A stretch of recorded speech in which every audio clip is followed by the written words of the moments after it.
Hello, Uh, this is Melissa. Thank you so much for watching today at the Convo Hangout and what it means to have deaf education. Before we get started, I'm going to go ahead and do introductions. My name is Melissa Yingst, and I'm going to be moderating this discussion with these three wonderful, strong women who are fighting this great fight. Um, I am Latina with my brown hair tied back with gold earrings and an asymmetrical green shirt on in front of a white background. I would like for the three of you to go ahead and introduce yourselves. Lauren? Hi, yes, I'm Lauren Maucere. This is my sign name. I'm a female with brown hair, freckles, a blue jacket on, gray shirt, turtleneck with a white background. This is Melissa. Thank you. Janette? This is Janette. This is my name sign. I am sitting down with a white background on one side and then a red background on the other with wallpaper. I have a brown jacket on, black top. I have curly hair, red lipstick, and I'm Latina, brown woman. This is Melissa. Thank you so much. Mallorie, your turn. Hello, my name is Mallorie Evans. This is my name sign. I'm a Black woman with glasses. My hair is pulled back. I have two buns in the back. I have a red shirt on with a word that spells out equity and a white background behind me. This is Melissa. Thank you so very much for the introductions. Now, for some people who may not be familiar with what you guys do or the current events, but you guys have had a huge win for the Los Angeles Unified School District Deaf Education, and there has been a lot that has happened. Can you guys go ahead and summarize what has been going on and why this is such a big ordeal? Janette, do you want to go first? This is Lauren. And Janette's saying that's $1 million question. Oh, I know, and it's really important. This is Melissa to realize the severity and how important this is, and how this really does impact everybody. You know, this is rather inspirational. The fight for deaf education is not only here, but for other locations as well. This is Janette. Yes, we've really set this in our sights, and we've been doing this for quite a while now, for a very long time. And it's not something that we just decided on overnight to go ahead and fight and support deaf students. Some of us deaf professionals grew up knowing how the educational system is designed to accommodate specifically a vision that meets the standard of a hearing group. And we ourselves know that we live in a society where the systematic oppression happens everywhere. And also that oppression happens within education, which is the foundation of our deaf children. Children, regardless, hearing and deaf throughout their lives, they're learning, and it gets them ready for what happens in the real world. And they're the ones that are going to become our future leaders. Our deaf students are also becoming our future leaders. And how can they become leaders if we ourselves are not preparing them in the field of education? That's one of the biggest reasons why we are advocating and supporting for equity within the school systems, to give them all the resources that they need to be able to achieve and have equity with their peers. So that's something that means so much to us. And we continue, even with our recent win, we still have such a long way to go, and we have so much more work to do. And this is Melissa. So now this win that you mentioned, what exactly is that win? As far as equity goes, or can you repeat your question? This is Oh, Janette. yes. So if this win didn't happen, what would have happened? The equity behind it. Yes. Mallorie, go ahead. This is Mallorie. This recent win means that the school board has committed to providing equitable education for deaf students all over LAUSD. with the different type of programs, as far as language use, hearing levels, those things are not going to be looked at. What's most important is an equitable education. And what this means is that they're going to be committed to following the current laws. So, for example, Lead K here in California is a law, SB 210, that has been set up since 2015. And we haven't really seen the impact in our districts. So what we're committed to is to continuously provide an equitable language access from the beginning of that child's education. That's the key, from the beginning. So from the ages of birth to 3 years old, that early educational piece, that's a huge struggle, particularly for parents. And parents are trying to figure out what to do when they have a deaf child. And it can be overwhelming. And I certainly empathize with that. But our responsibilities as educators is how we can support parents in providing that information in an unbiased way.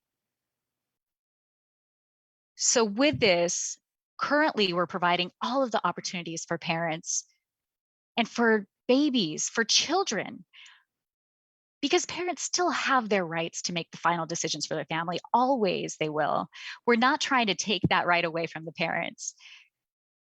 What we're trying to do is add on and expand the information for the parents to make sure that the parents have every single resource they have to understand what they need to do to make the best decision. And that's what this was about, this proposal. And we want to make sure all the students have all the access to all the information and the resources they need throughout their educational opportunities. And this is Melissa. If I understand Mallorie correctly, this truly means that all options will be offered, including deaf education programs. And if not, and they will not push them towards another program that may not include sign language or deaf educational resources. Is that correct? Thank you. Okay, great. Lauren. This is Lauren. I appreciate what Janette and Mallorie have said. And the other issue that we have with the whole thing with deaf education is the whole identity issue.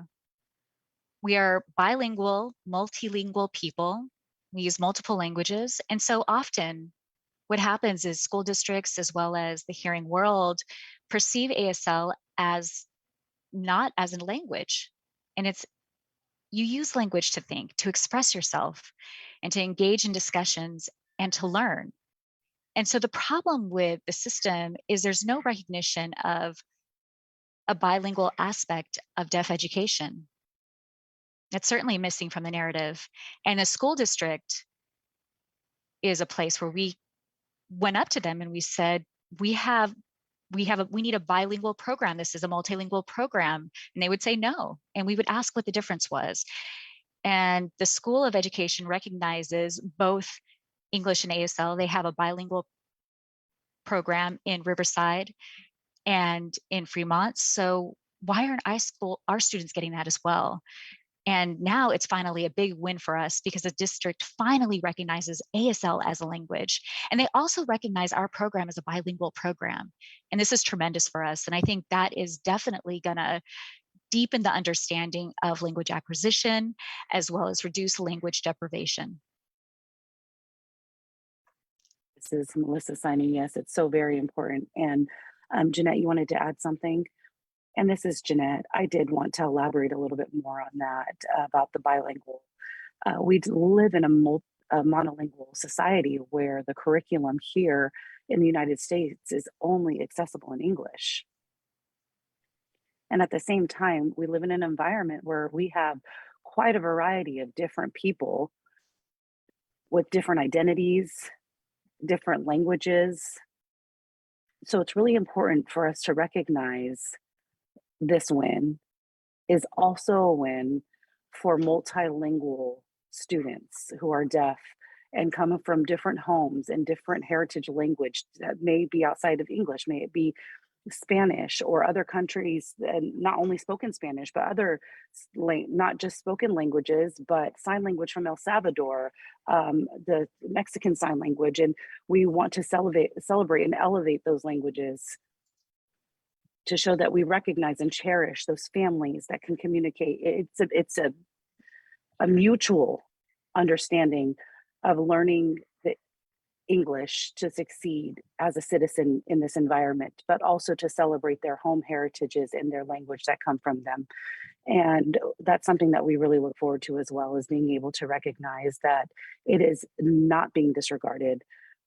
This ventures for our family, and we celebrate them, and we celebrate their intersectional differences and identities, and it's rather important.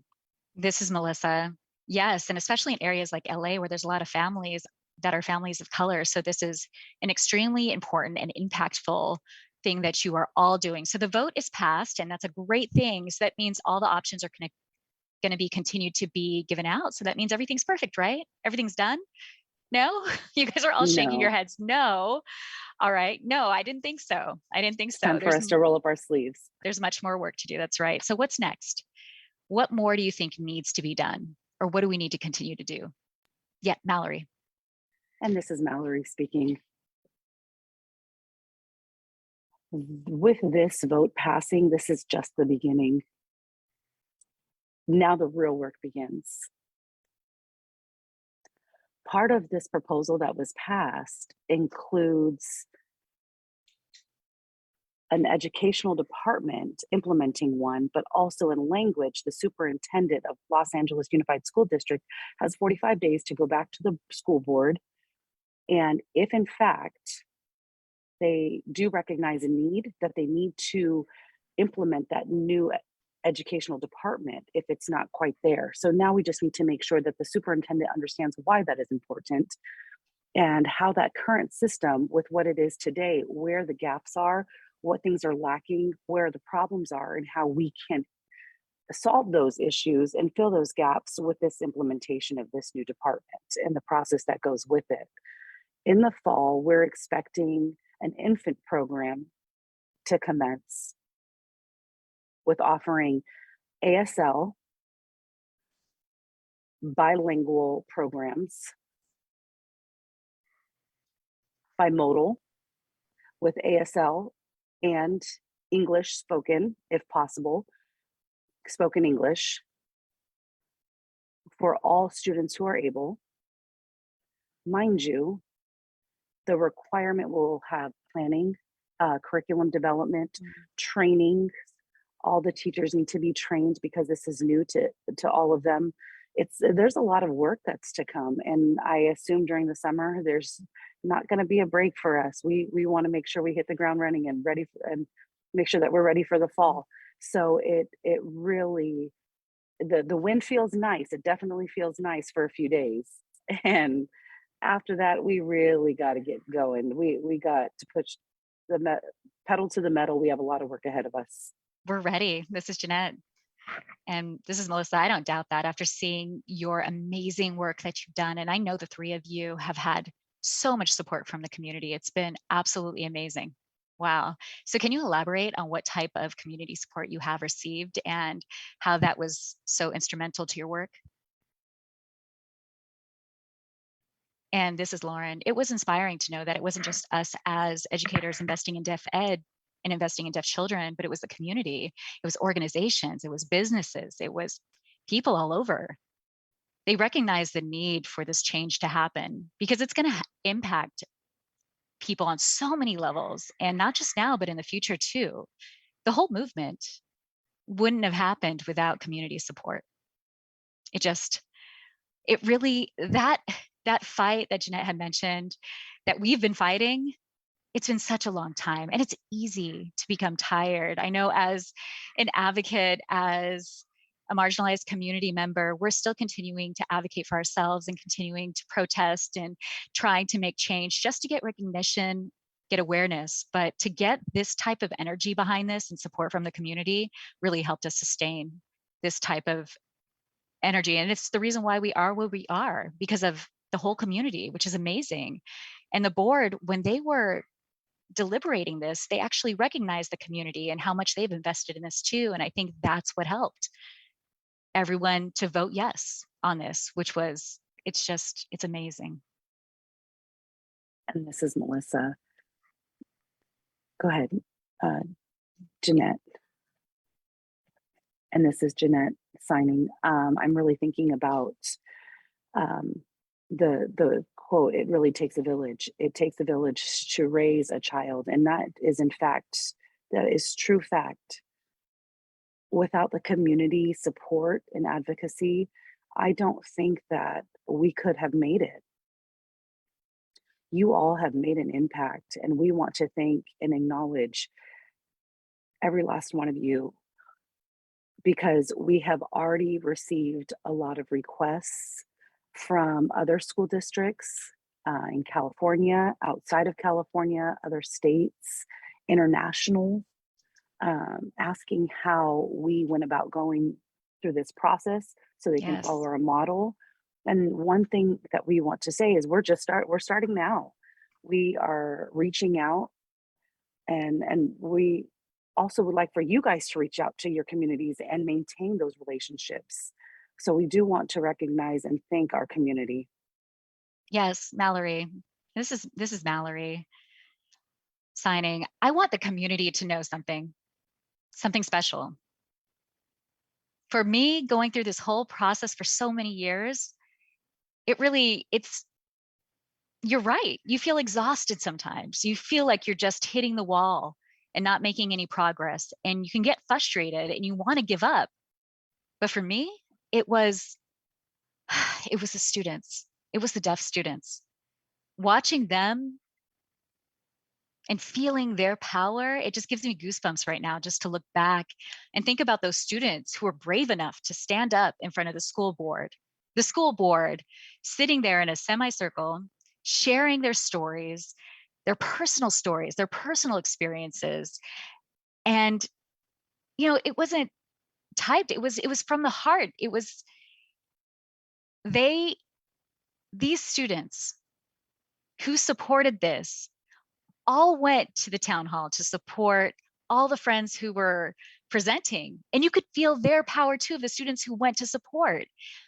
And it became inspiring and motivating for everybody who was there. And the students from one high school in LAUSD decided to set up something in their school because they realized, you know what, we could become leaders.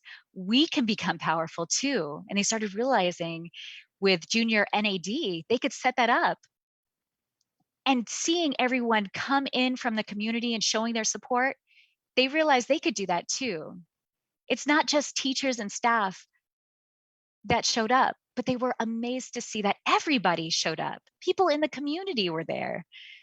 And they were thinking, even me as a student, I could do this. And it was life-changing for them. So I want to extend my deepest thanks to the community. It was really powerful and so inspiring. This is Melissa signing. Yes, we followed you guys on Instagram and social media, and my goodness, every single time we saw your collaboration, it just gives you chills. And sometimes you can think that maybe the fight's not worth the fight, but you guys did not for many years. And the reason being is that there is so much strength and power in this community, and you guys never let up. And on this note, I know there are so many different states in the United States that have the same problem. Deaf education is terrible in so many areas. Many deaf schools are shutting down. Many programs have lost their existence, and people don't recognize the necessity for those programs. But Janette, you mentioned that there's people who want to replicate your model. My next question is this: suppose people are watching this right now and they And they want want to to know, do something like this. Would you mind discussing with us a guide for them on how they would go about doing this and rolling up their sleeves? What would your advice be? uh, this is Lauren. It really starts with the teachers, the educators that are within that district or program or whatever it is.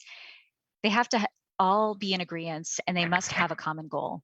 that they share. So once they have that common goal that's strong and clear, from that point, the teacher union, the LAUSD Teachers Union in LA, that protection from them, that support that we got from the teachers union, that helped us move forward, particularly with that. And it was scary with us because so many times we were nervous and we were thinking that we could be let go or something else could happen. But we felt really safe knowing that UNLA was there for us. And so that helped us a lot.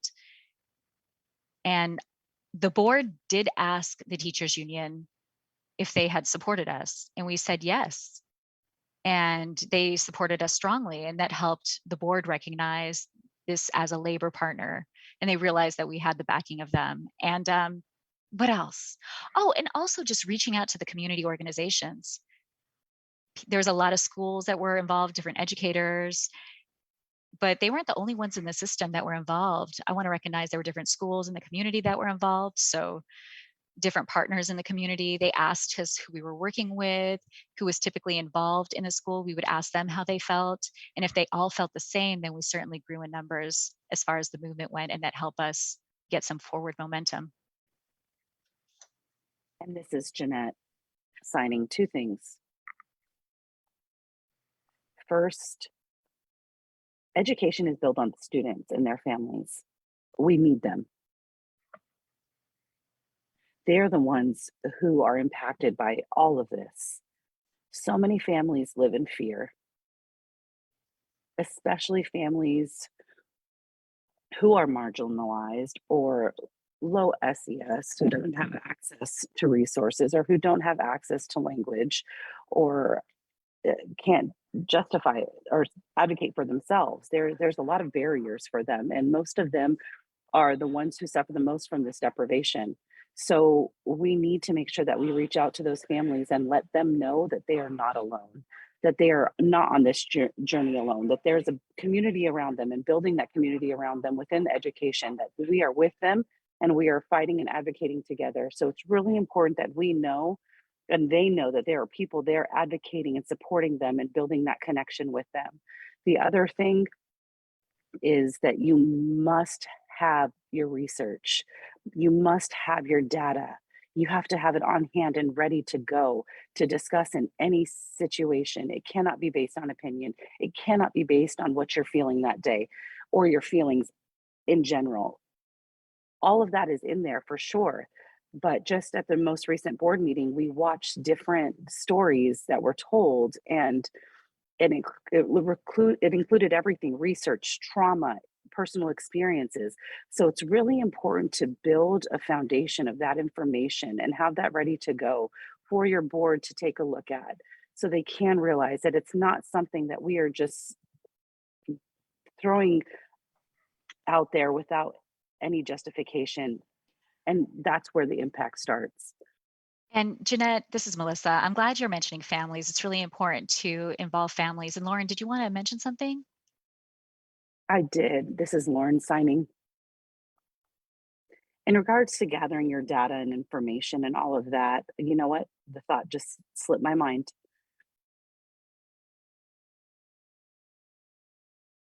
What was it? It was something in regards to the board and data collection. I do remember. Oh, I remember now. The Los Angeles Unified School District was big on training employees. They had 4 different trainings in regards to anti-biases, anti-racism, so on and so forth, equity. So we used their trainings, their goals, their motto, and we used that as a premise for our proposal to make sure that we were in alignment with what their values and their goals were, not to stray from that. So I wanted to mention that. Make sure that what you propose, it goes parallel with the program. What you pay attention to what your district is training and use their words that they are Brilliant. sharing, Mm. and make sure that it align and show them that what you're proposing does align with their goals. This is Melissa. That's brilliant. Okay, so let's talk about languages. They're the same, but you go, okay, but we can do it this way. That's brilliant. That's brilliant. So we're talking about families. We're talking about using the school district's language and goals in your actions. Yep. Jeanette, did you want to add something else? This is Janette signing. I had mentioned the data and the research that needs to be done. It's also important to know the policies and the laws that are in place and use that as well, because that coincides with the goals. Just like I mentioned earlier about US being a monolingual, English oriented place, I got a personal message within my community, a BIPOC deaf community, who had asked me, "What about other languages, and why was that not in there? Why does it have to be ASL and Ingual? Why is it only bilingual? And why is it not multilingual?" And I said, "Yes, you're absolutely right." So we definitely recognize that, and we know how the system functions. We know politics. We know the language that's in there. So again, we have to use their language to be able to navigate the system. We can't go ahead and jump forward if it's not even there and readily available yet. It would just be so much harder for them to understand. They would say, "Okay, multilingual deaf students, I've never even heard of this."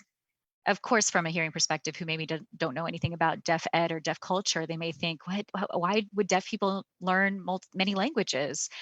So if I just threw it out there for the first time, it would get rejected, or maybe people would be overwhelmed, not thinking that it made any sense to them. So this is the reason why we would have to navigate our way through this bilingual proposal, and we'll get to the point where we're talking about multilingual students, and we'll definitely be able to celebrate that. So it's important for the community to be aware that we ourselves as educators are also responsible to make sure that the equity that is in there celebrates other students as well as their heritage languages. And this is Melissa. Absolutely, their identities and their languages. It's very important to recognize it well, and as well, and it's very easy to overlook, or and it's not. That is exactly of who they are, and may we cherish that. One last question to wrap up. Do you feel that deaf education is still alive and will continue on?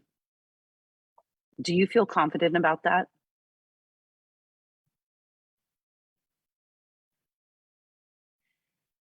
And this Yeah, is Lauren speaking.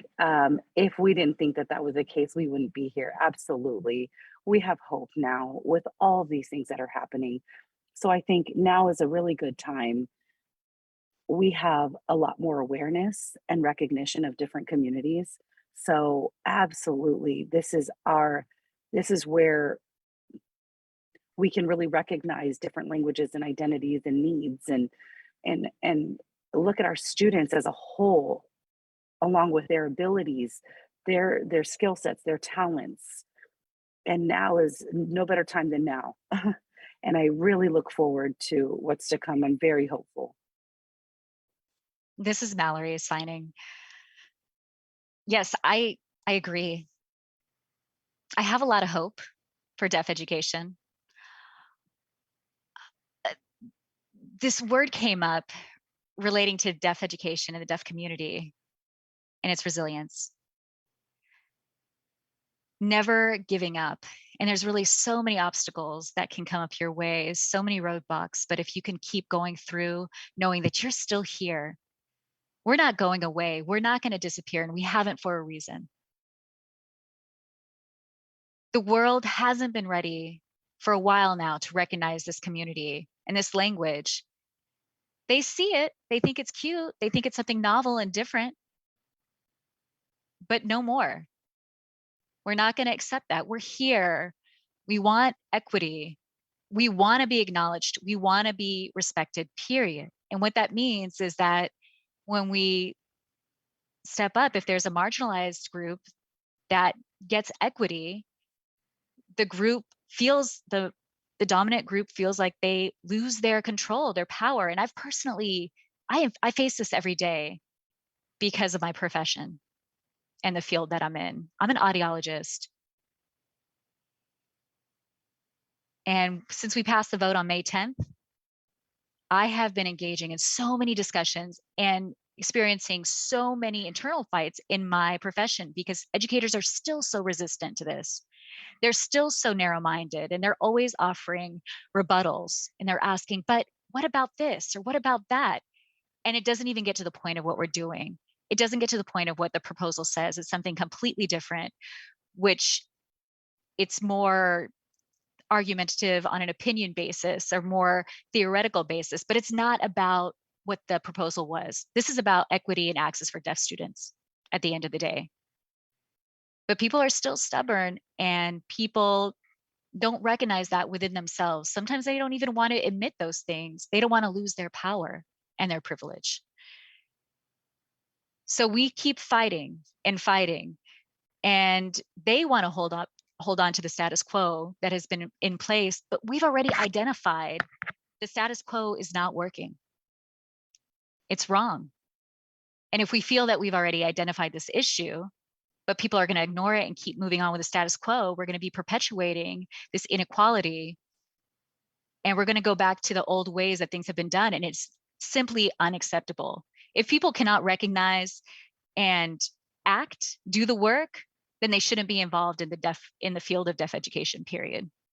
Melissa, that is so valid. Jeanette, do you want to add one more thing before I make my comment? And this is Jeanette.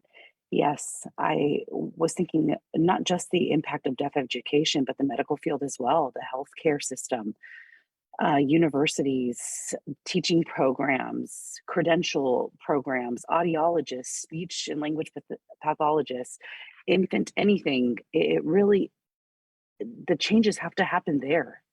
So pretty much deaf education is integrating everywhere to all different eras and areas. And this is truly the beginning of something great. It's the beginning of healing. It's the beginning of hard work to go ahead and make these shifts. And we're looking forward to seeing those positive results for our deaf students. This is Melissa. I have faith that this is going to continue on, thanks to leaders like you three that are staying positive and staying the course. And hopefully people that are watching today are going to be taking some tips from the three of you and things that they can keep with them as they keep fighting for deaf ed in their cities and their states all around. So thank you so much for sharing all of your perspectives and your comments. I really appreciate your time. Thank you so much. Thank you for having us, Jeanette says, and Yep. Mallorie and Lauren says thank you. Yep. Equity. Equity. That's right. Equity. Equity.